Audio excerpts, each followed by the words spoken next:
Okay, so in this tutorial right now, I'll begin to illustrate to you how we will begin to deal with this exponential moving average or the MA model.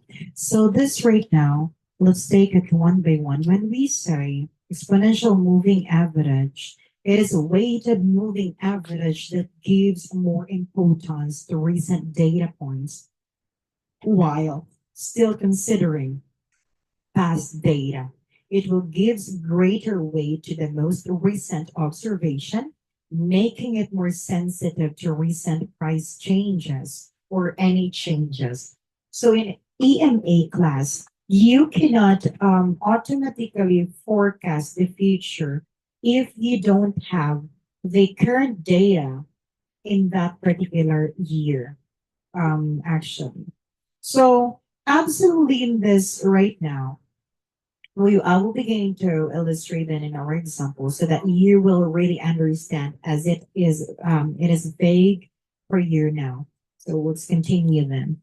So the formula that we are using is the EMA today. That is equals to the value of today multiplied with the alpha, which is the smoothing parameter, the EMA yesterday times to the 1 minus the smoothing data, where the value of today is the current value or data point in your data set, such as the price of the stock today. That is your data set.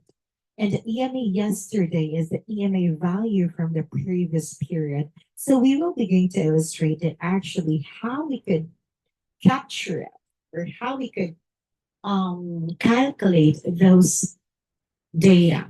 Then the alpha is known as the smoothing factor, the parameter, is what I've stated. Now here, alpha is the smoothing factor, which then calculated as 2 over n plus 1. So if what will be your data right there, say for example, you do have a 5 data sets or 5 moving average. So technically says it will be 2 divided by 5 plus 1.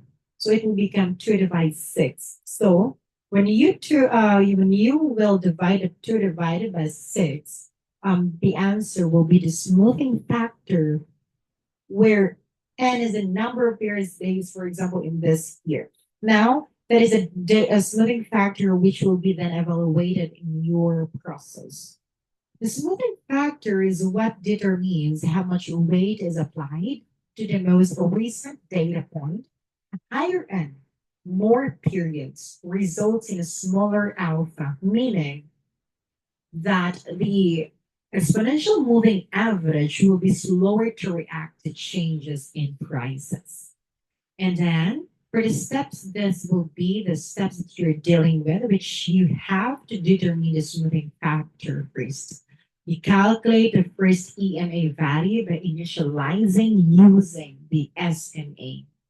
Calculate the subsequent EMA values, repeat for all the data points that you do have. Now, so in order for us to really understand that, I will begin to give you a sort of example with that one. Because in determining the smoothing factor, you will do the division already, the implementation of those alpha, the 2 divided by the n plus 1. Calculating the first EMA value, that is initializing step, which you will use the simple moving average first, so that that will be the basis of your EMA yesterday. What will be the result of your simple moving average? That is the EMA of yesterday, the second data, actually. Now you calculate the subsequent EMA values. We'll begin the picture of an example already. So see you in the next video.